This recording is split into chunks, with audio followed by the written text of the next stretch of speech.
We talked about trust in society, correct? One of the mechanisms that helps countries overcome incentives to cheat or to avoid your obligation to society is to create trust. And we said that level of trust is a matter of culture and institutions that exist in society.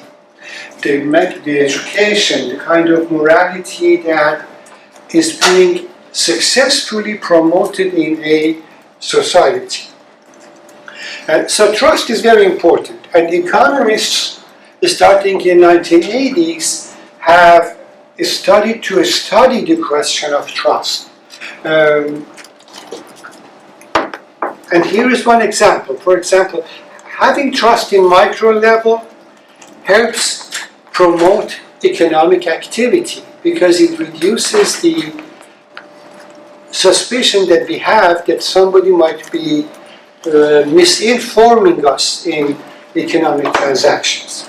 So we say that when the level of trust in the society is high, there is lower cost of transaction. You don't have to spend so much money on inspecting and monitoring something because you can trust other people. But its level varies from country to country.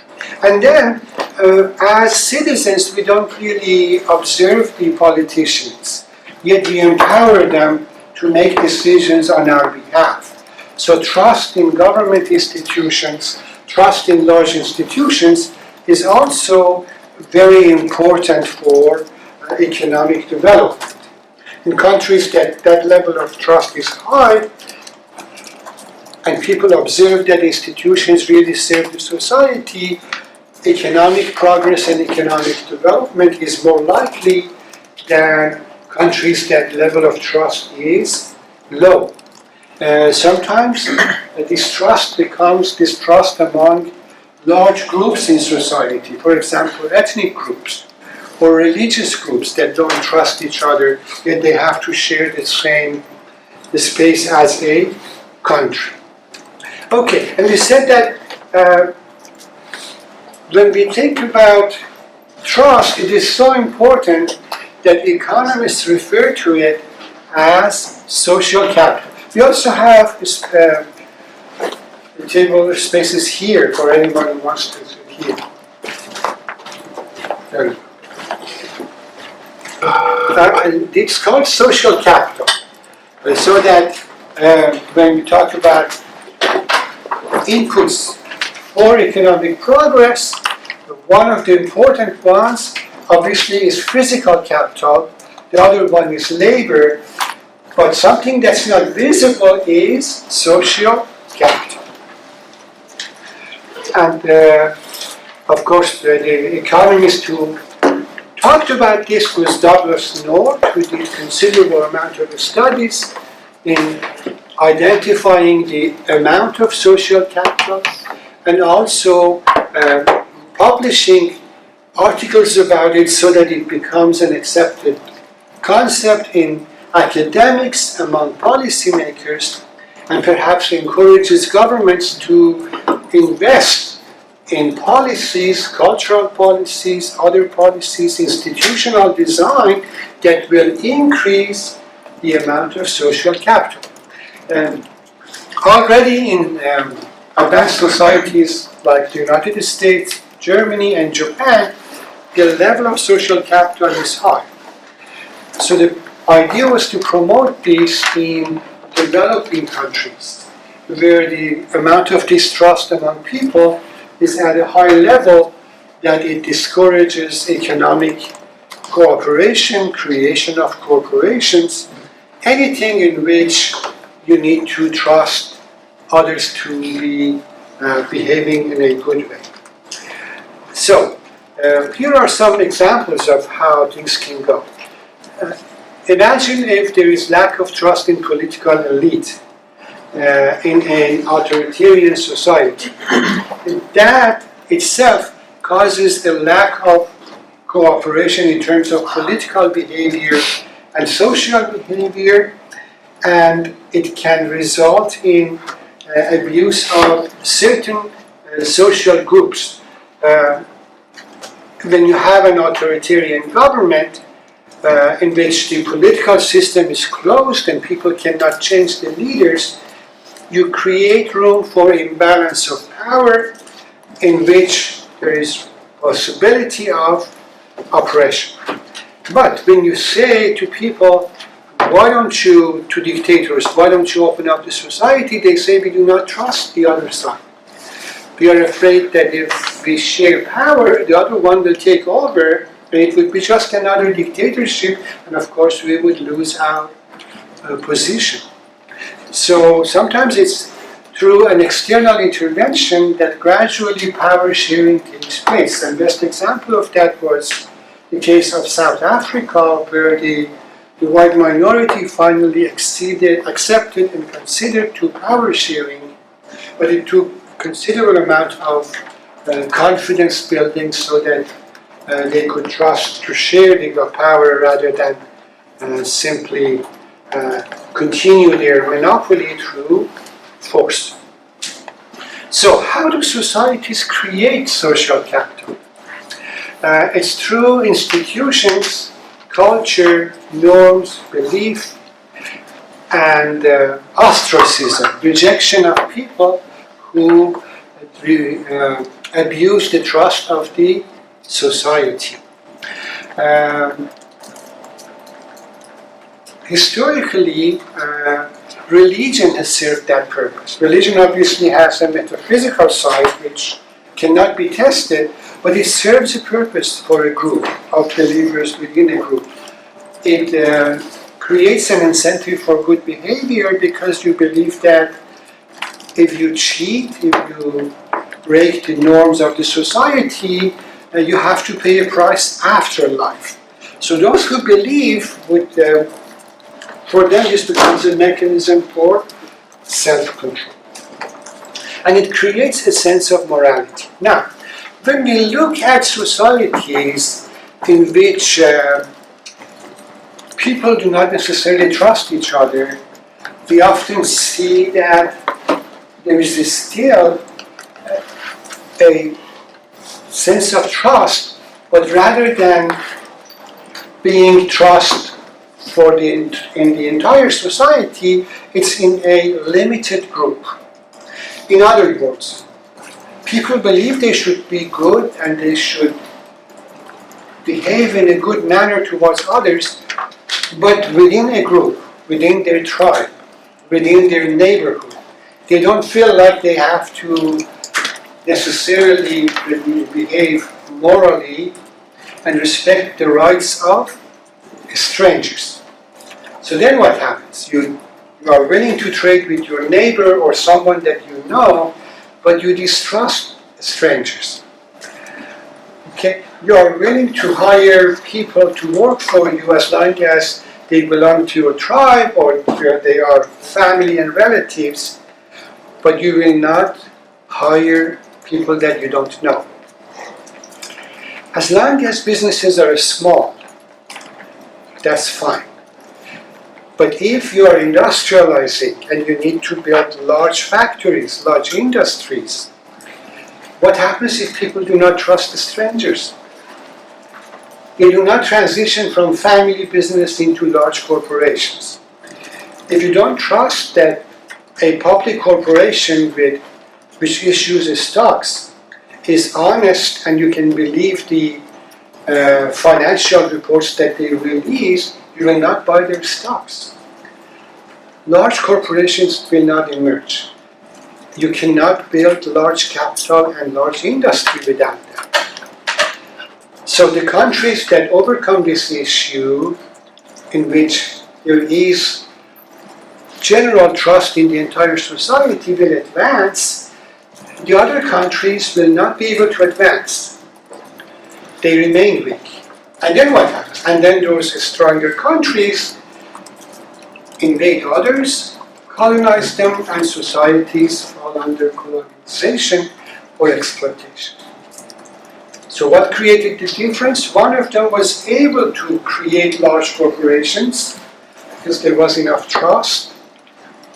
The other one was not. Businesses were small.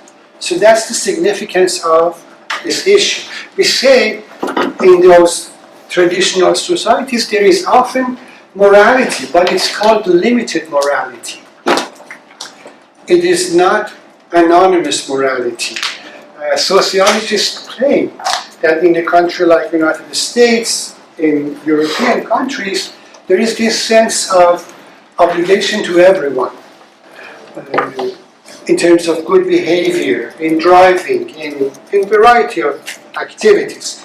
You don't see that. When you go to some developing countries, the streets are dirty and houses are walled. So in a dirty street, you are invited to someone's house, you go inside the house, it's a beautiful garden, everywhere is clean inside the house. But there isn't enough cooperation among the neighbors to make sure that sense of cleanliness is extended to the street, because the street then belongs to everyone and is strangers. So, what can we do to create trust? One of them is to focus on culture. Through culture, through education. The other one is, if we have new technology that allows us to monitor, monitoring creates trust. How do insurance companies now work? They are willing to give you a discount if you are willing to install a device on your car which monitors the speed and your driving behavior. That was not available 40, 50 years ago, but it is now available. So it allows the insurance companies to have more confidence in selecting people that receive a lower insurance. And that allows more people who are willing to drive within the driving rules to buy insurance at an affordable cost. So technology, such as GPS monitoring, allows for new ways of overcoming the issue of distrust. The trucking industry in particular now has been able to reduce the costs by monitoring the drivers. The trucking industry knows at any moment where is every driver and at what speed they are driving. You can't deviate and you cannot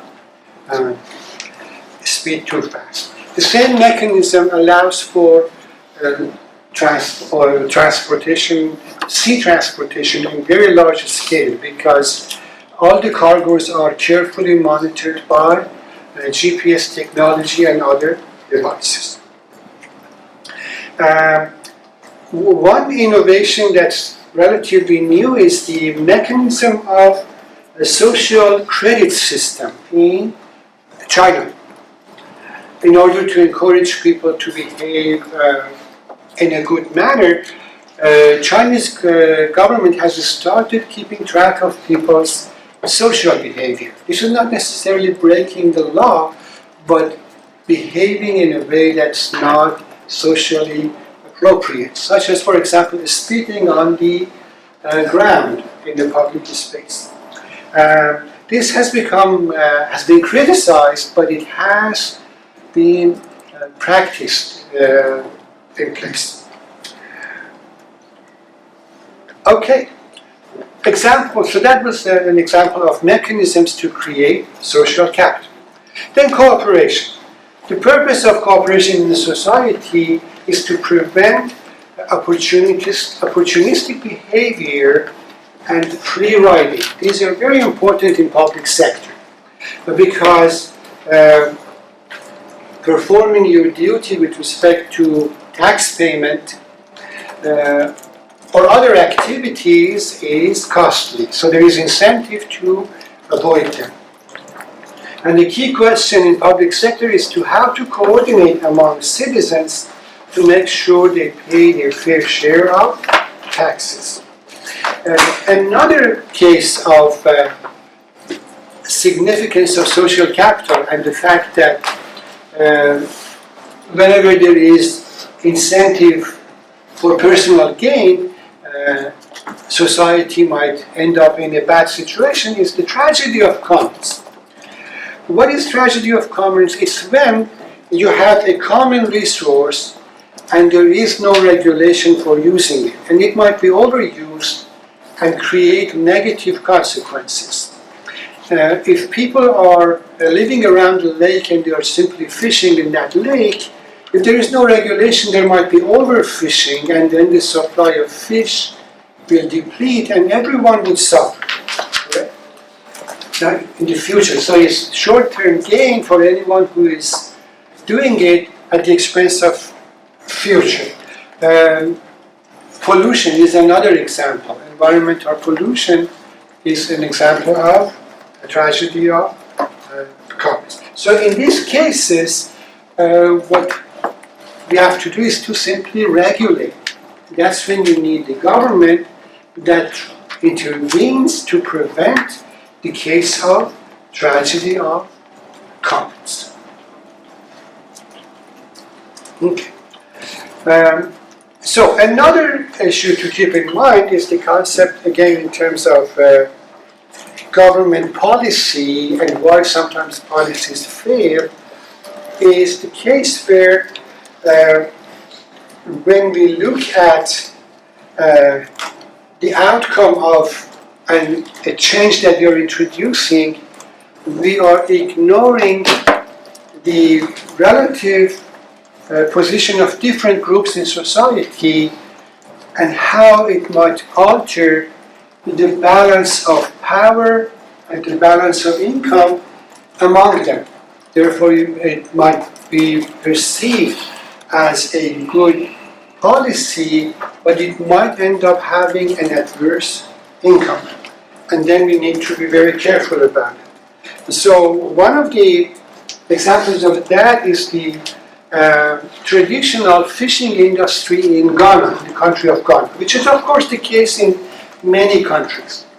In Ghana and the villages near the sea, women and men both have active roles in the fishing industry. Men go out and fish, they bring the fish, and then women are the ones who process the fish, often they smoke it so that it can be preserved, and then they bring it to the market and sell it. Okay?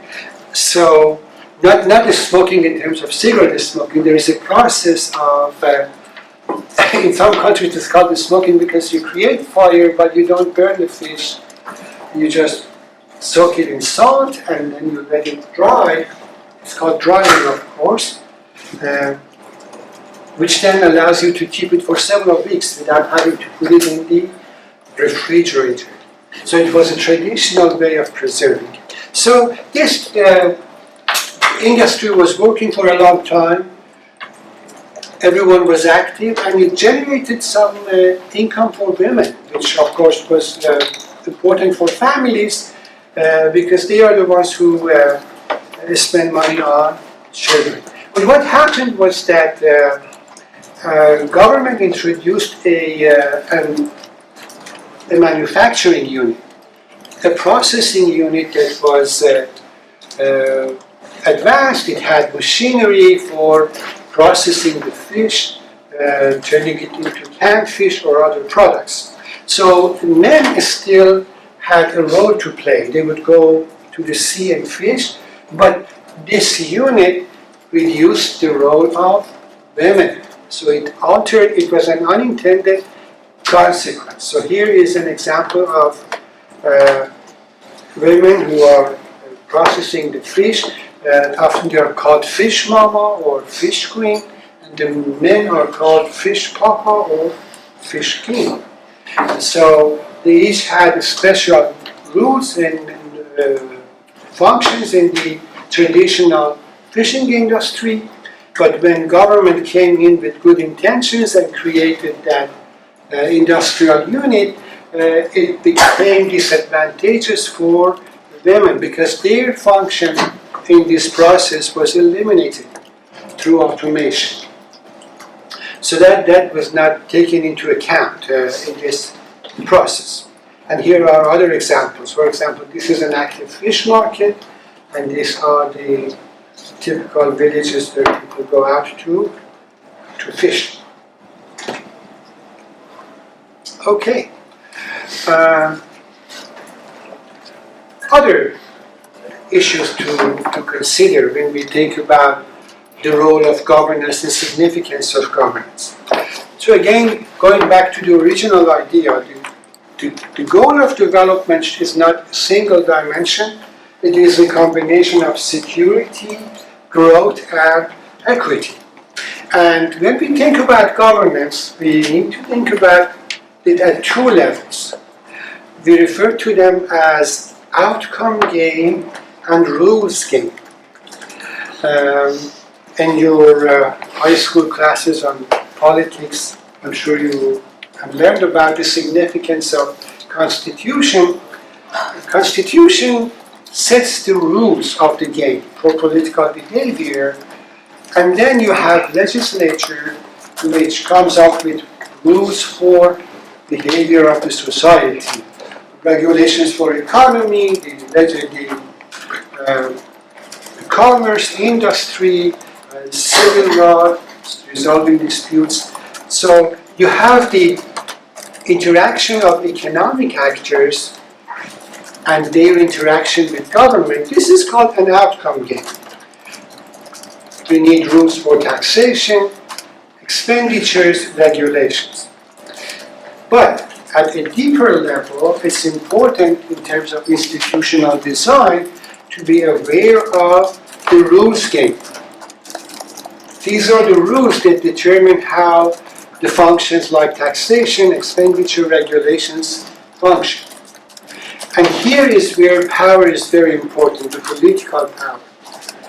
How leaders are selected or elected, how power is transferred, whether power is transferred among groups easily, or do certain groups monopolize the power and try to keep it indefinitely. So these are very important. Not only they are important for developing countries, they also make a big difference in advanced countries.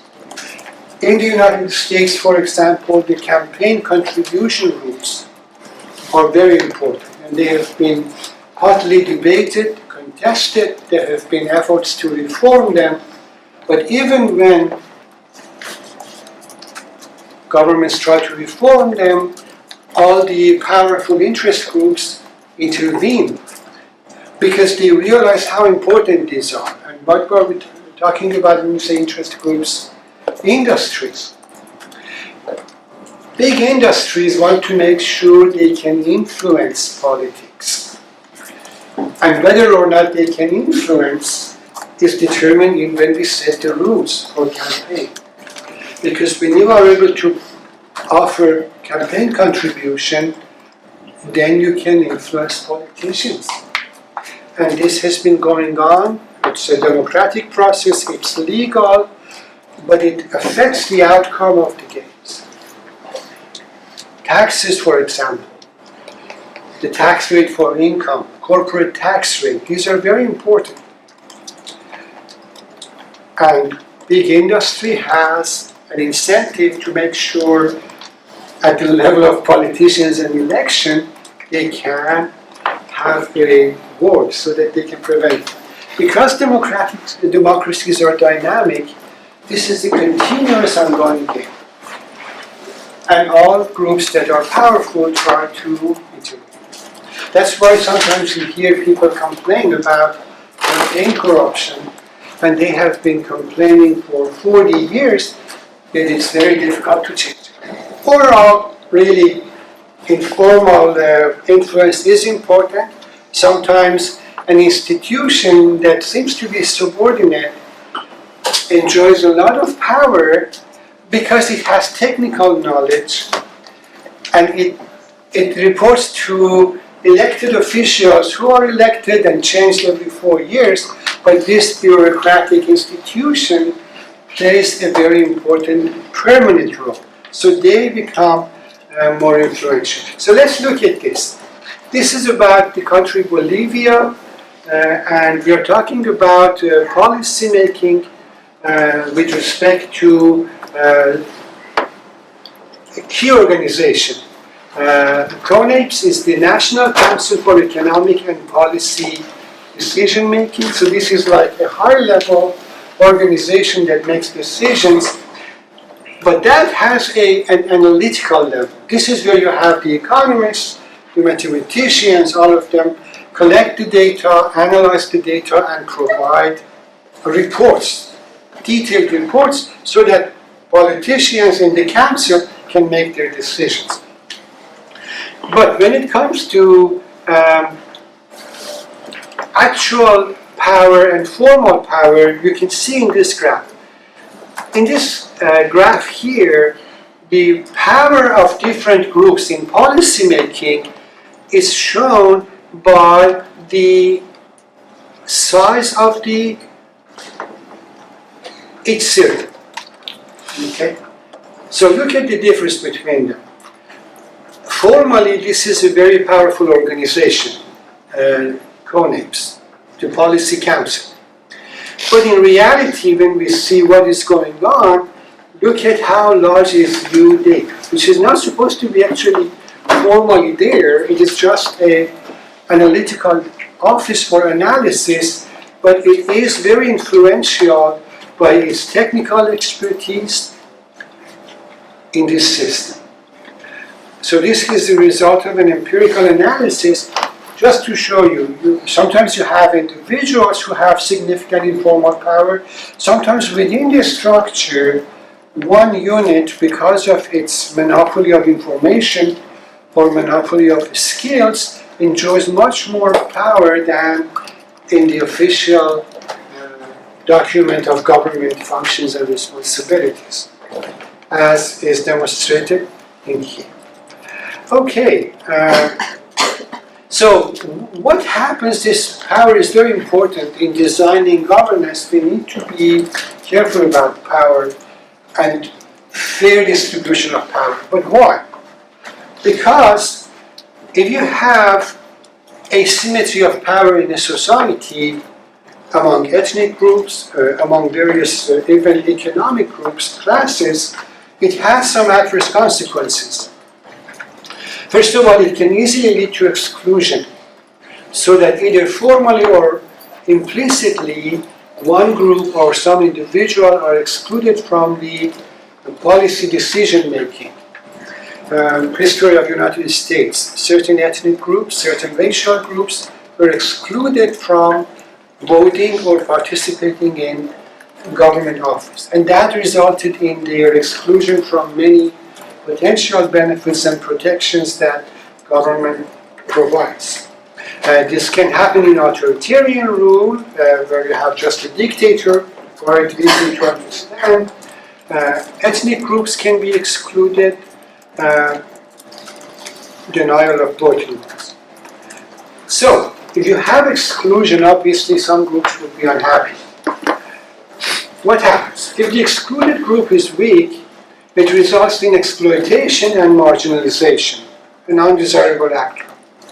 If the excluded group is strong, it results in protest, violence, and instability until there is some reform or there is a change in government. So that's one undesirable outcome. What else? There is a concept called capture in politics. And capture means an industry is so powerful that they influence the regulation office, the regulatory office that is supposed to monitor them and regulate them. Sometimes banking sector. We have a regulatory system for monitoring the financial health of the banks, and they can manipulate the politics to reduce, to deregulate. One of the results of this manipulation was the deregulation of lending practices in early 2000s, which allowed them to keep lending and lending and lending until we got into the 2008-2009 financial crisis, which is known as the Big Recession. Okay, so capture is an issue that happens in democracies even after. The other one is clientelism. Clientelism is the case where you have the exchange of goods and services for political support between one industry and one politician. So, auto industry develops a close relationship with certain politicians from Michigan, which is the center of auto industry. And that means they receive gifts, favors in return for favorable legislation in favor of the auto industry, maybe in tariffs, regulations, all other things, and that becomes a toxic relationship between politicians and a certain industry. Often it could be what we call patronage relationship. That is a unique case where within a bureaucracy you have certain middle-rank bureaucrats simply working as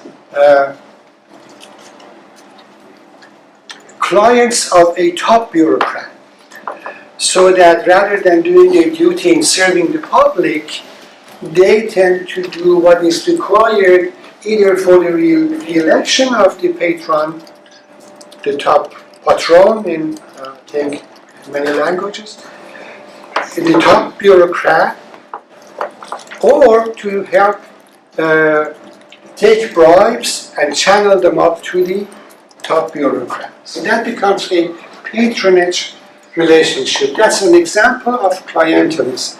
Again, it disrupts the proper functioning of the government and bureaucracy.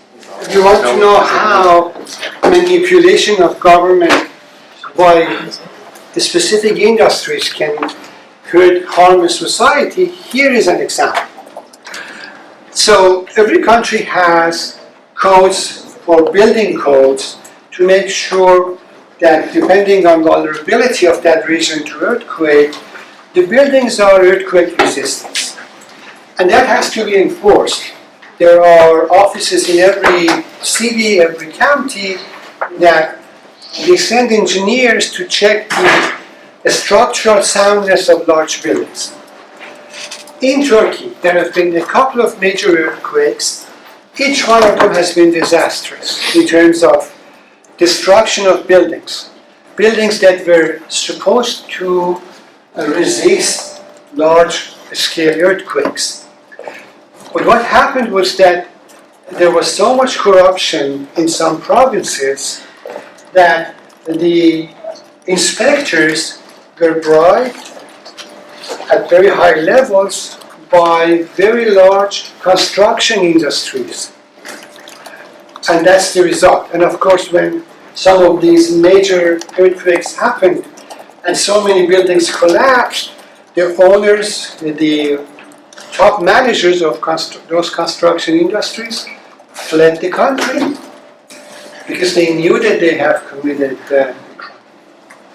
But that's an example of how capture can work. Incentive for capture is to reduce the cost burden of following the regulations. Obviously, if you want to use good and strong material to build earthquake-resistant buildings, that will increase the cost. So now we are going to actually take a look at some of the formal theories that have been developed to study the behavior of politicians and bureaucrats using some key concepts of economic theory. Okay. And this field of analysis is called public choice. I learned about it when I was an undergraduate student in economics, just like many of you, and I didn't know even such a field exists because you have in economics a branch called public sector economics. which of course we have that class in Brandeis as well, which focuses on government taxation, government expenditure. But when I took that, it was a series that we were taking, then there were a couple of weeks where the professor talked about these challenges of the behavior of politicians and how we use economic theory to study them. So the field is called public choice as opposed to the private choices that we make. We make all kinds of private choices in economics. We decide what to buy, which is an individual choice. We decide, for example, how to save our money or what kind of career do we choose. But there are some issues in which you can only have one decision for the society, and all of us would like to have a voice in it. Those type of issues are called public choice. So that's where the name comes from, such as deciding the level of taxation. You can't have multiple tax systems in a country. Deciding the government's budget, deciding regulations on environment. You can only have one set of regulations. So we called it public choice. So when we look at government policy, what this field does, it looks at rules and regulations that define the behavior of government. There are certain things that individuals, private citizens cannot produce and do. You're all familiar with those, and there is a reason for that. Government itself is an active economic agent. It's the largest economic agent in terms of buying and selling goods and services. Think about, for example, all the equipment that government buys for government agencies, all the buildings that they build, and also all the construction for roads and all of that. So that is very important. Government produces goods and services, but to do that, government generates revenues. Some of it is revenue from sale of goods and services, and some of it is taxation.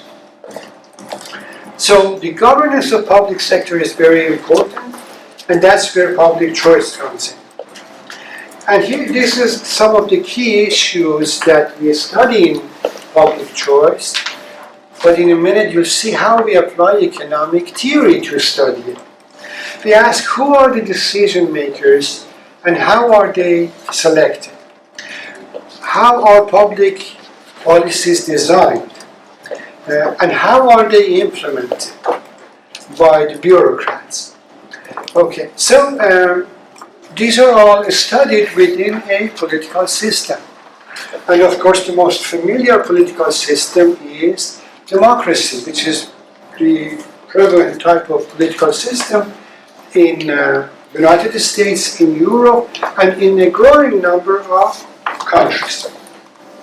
In democracy, we have direct democracy and indirect democracy. Since these are familiar concepts, I don't think we need to spend much time on them.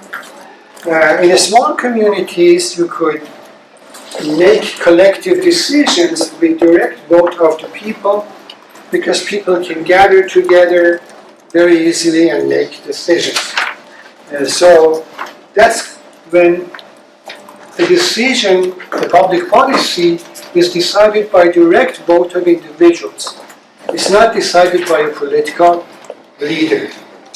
In indirect democracy, which is the common form of democracy, and most government functions are decided, most public choice decisions are decided, at least at some level, by indirect democracy. Citizens do not make direct policy decisions. They elect representatives and politicians, and then politicians make those decisions on behalf of the society. And many of the complexities of governance that we just mentioned are the results of this indirect democracy, such as capture, clientelism, all of those things. So under indirect democracy, you have citizens, but then people realize that if they organize themselves in groups, they can use the resources of the group to affect public choice. So you have political parties. That's when people who share a certain ideology or vision form a group so that they can nominate politicians and have a share of the legislature or elected officials. Then you have interest groups that do not necessarily nominate anyone, but they have agendas. They are interested in a specific issue for which they are willing to spend money and influence the politicians. And then you have political activists. Again, this could be even individuals or small groups that fight for a cause. They believe in certain things and they try to either individually or as a group affect social policy, public policy for that particular issue. The environmental activists, of course, are well known and they are active.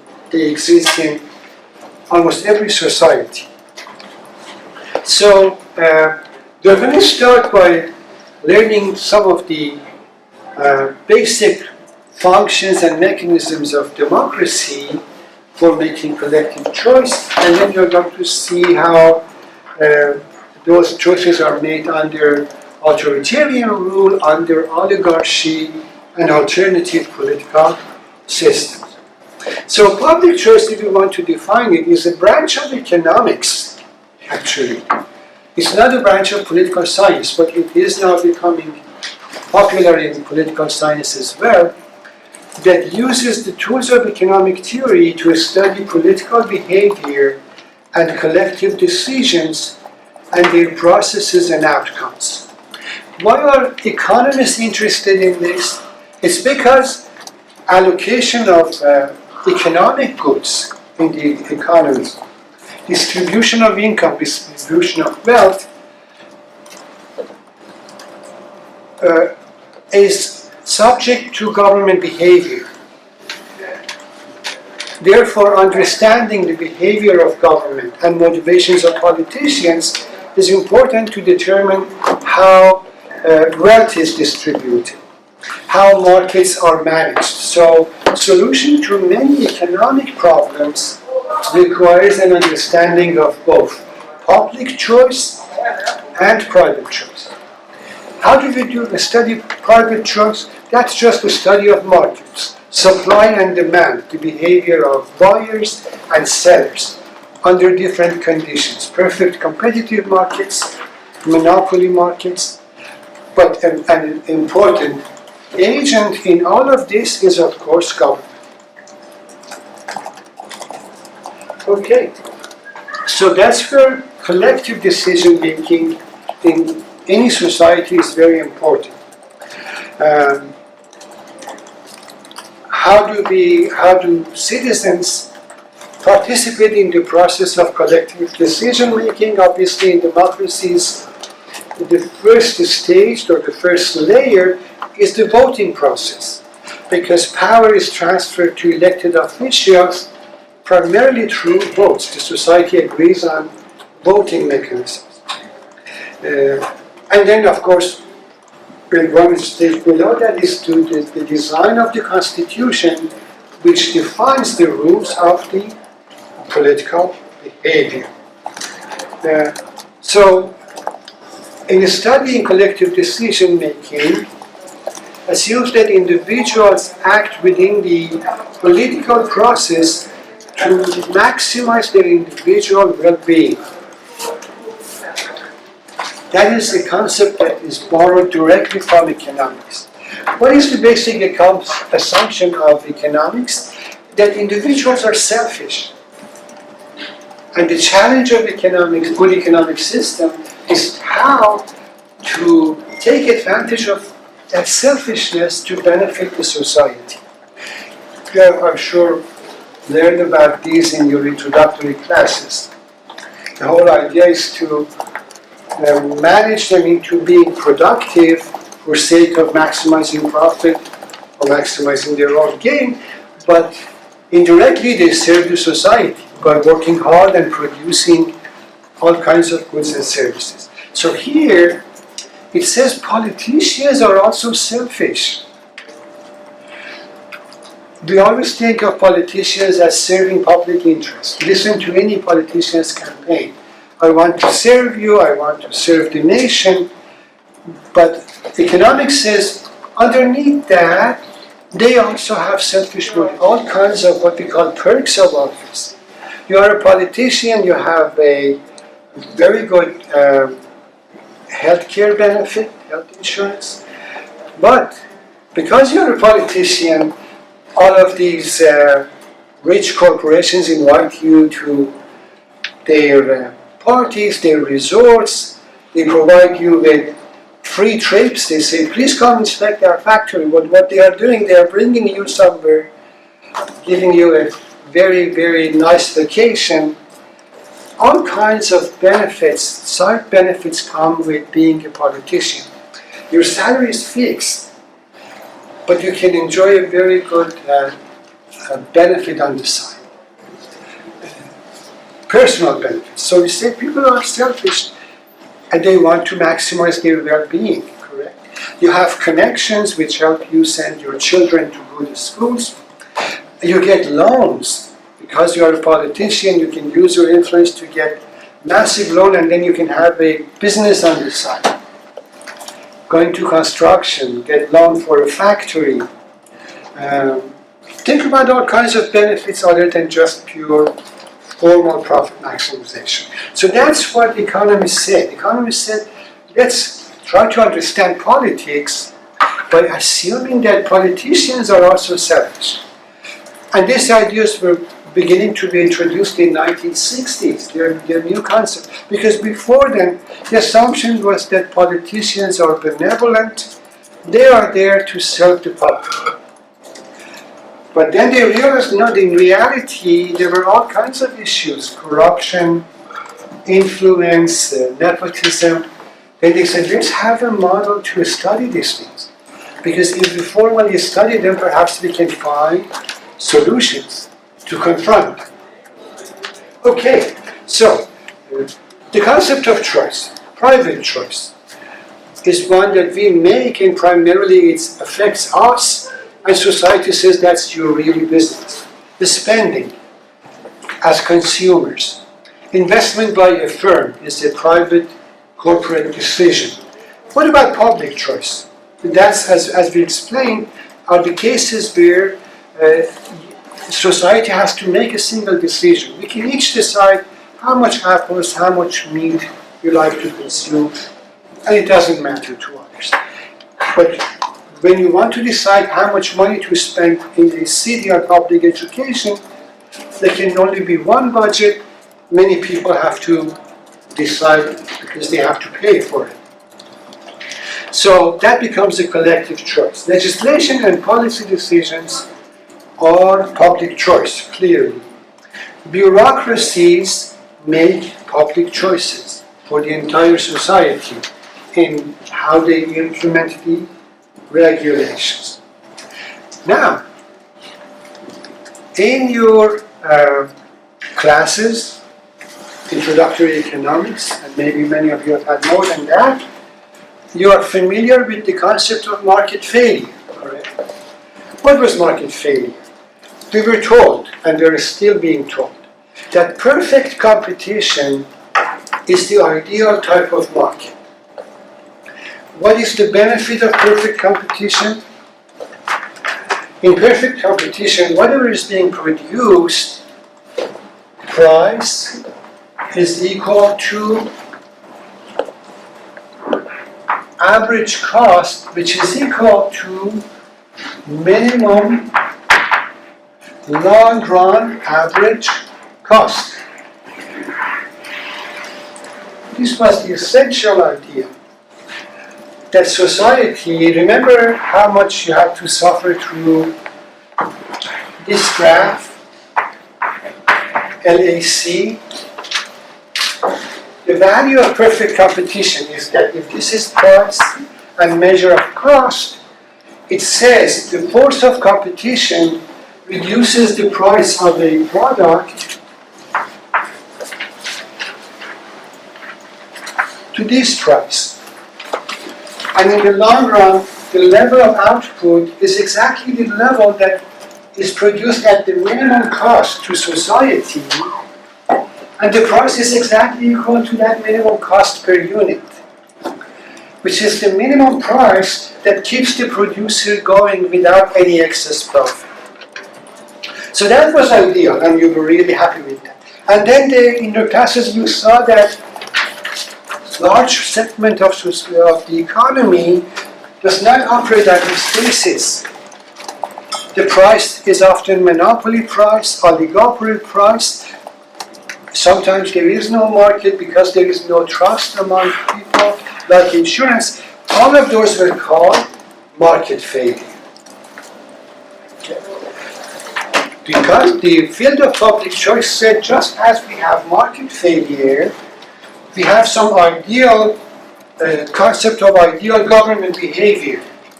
The devoted politicians, lack of corruption, lack of nepotism, lack of capture, clientelism, all of these bad things that we were talking about before the break. But in reality, all of those happen. Let's give them a name. Let's call them government failure. So this debate also became ideological because in United States, and in almost all democracies, you have an ideological battle about capitalism and market economy. Should government stay back and let the markets function? Should government intervene and regulate the markets? There was a case for government regulation.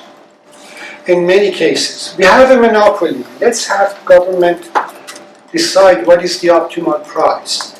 An industry is oligopoly. Let's regulate it. Let's introduce competition. And all of this is taking place. We have government intervention all the time. For government intervention in terms of monitoring sensitive industries, we have a FDA, Food and Drug Administration. Banking needs to be carefully monitored. Who does that? Government.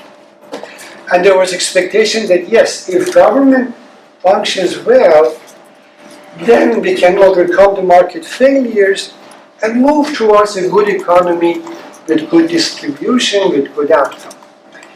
But what if the politicians behave the way we just described? What if they are selfish? They don't do the regulation to serve the public, they are captured by different groups.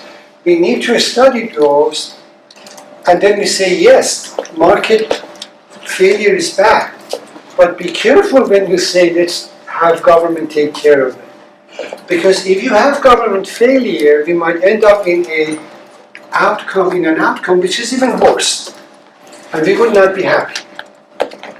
That's why the book is called Government Failure. So that was the ideological battle. But in terms of understanding government behavior, this is an important field, and at least it helps us understand things. And remember, good governance is difficult. We talked about coordination, cooperation, and commitment. But how do you achieve that? It's not easy. So just as the markets can fail, the governments can also fail in performing their duty to correct the market. Very good. So I'll give you an example and then we can start with this example. In what ways government policy can fail? Obviously the politicians decide that yes, we need to intervene to correct a specific case of market failure. Here are some examples. You might have a situation where market failure has not started and you have interventions that are unnecessary to do that. So that's called interfering too soon to address a market failure. Number two, government can interfere too much, more than is required. Okay. Maybe you just needed to do a little bit of regulation, but you introduce so many regulations that do not allow the industry to function. After the financial collapse of 2008-2009, for a while, the monitoring of banks was so severe that banks refused to lend. But banks must lend. Society needs the banks to provide financing. So you need to know how far you go. Sometimes there is a change so that the market failure is no longer as harmful as it was, and we need to roll back the regulation. But the government might refuse to do that, either because of capture or because it's just the inefficiency of the government process of reforming regulations. That would be another example of government failure. All of this could be a result of selfish behavior by politicians or some kind of weakness in the design and operation of the government. So let's look at this example. Imagine you have a monopoly in a city. A retail, for example, retail store is the only store in the city, and the government says we need to control the prices because the prices are too high. So government introduces anti-monopoly laws. So, then you have technological change that reduces the monopoly power of that firm. Therefore, you need to roll back the monopoly control, for example, price regulation, because it's no longer needed. But if they persist, then you have inefficiency and unnecessary government involvement. Example, you had in some cities one large store providing all kinds of hardware durable goods. There was no internet in the past. Okay, so it makes sense for a city to say, because we do not have competition, we are going to impose price regulations on our only store in the city. But comes internet, and then Jeff Bezos creates Amazon. And people have a choice. You can either buy from that store or you can order online. That monopoly has diminished significantly. Because if they want to sell too expensive, people buy online. So then there is no need for the continuation of that price regulation. Another example that was given in the book as well. The United States, for example, after World War II had a very strong automobile industry, and there was no external regulation. So there were occasionally regulations on automobile industry. After World War II, US was practically had a monopoly on airplane production. There was no Airbus, there was no other country producing it. It was regulated. Now, come forward to 1980s, 1990s, you have a competitor, Airbus. Come to year 2010 forward, now you have China producing commercial airplanes, becoming competitive. So you need to roll back any regulation, any monopoly regulations for that purpose. If the government doesn't act in a timely manner, you have an example of government regulation failure.